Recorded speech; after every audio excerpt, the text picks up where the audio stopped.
What do we have here? Today at Power and Williamsfield, we had a two-vehicle accident with serious injuries. We transported 6 patients to Phoenix Children's and County Hospital, 5 of those being pediatric patients. How serious are the injuries? Were anybody thrown from the vehicles? What do we know about that? All the patients were contained inside the vehicles, but they do have serious injuries.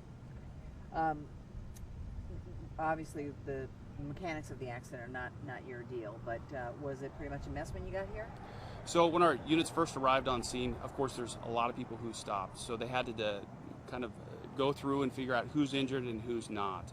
And so one of our initial triages, we had 10 patients, which we ended up assessing. Out of that, we transported 6 patients to the hospital. So everybody was probably restrained, I'm assuming. Do you have the ages on the kids? I don't have the ages, but I know that 5 of our patients were children. I don't have the specific ages. And were kids in both cars, or were they all in one? Or we had children in both vehicles. Transport all on ground or any helicopters? All patients were transported by ground. We're pretty close to the freeway, so they just loaded, kind of a load and go situation. As soon as we had an ambulance here, we put them in the ambulance, went right to the hospital. There's an emergency room, 5 seconds away from here.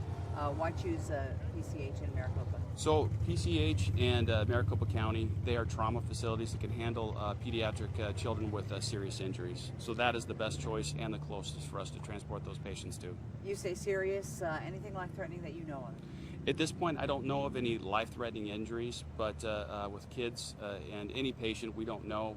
Hopefully that they are able to be stable and hopefully go home shortly. What worries you most about a scene like this? From what perspective? Help me out. Just, when you come upon it and there's a lot of things going on right now. So with large incidents like this, when you have multiple patients, one of the first things that we do in fire departments in the valley is we try to assess who's hurt, who's injured, who's not injured. And so we're doing a significant triage. We're taking scope of what's around us, being objective, and I'm trying to understand the scene, make sure the scene's for everybody else, that nobody's driving through the scene. So they're trying to protect that scene, figure out who's injured, and get them transported as fast as possible to the most appropriate hospital.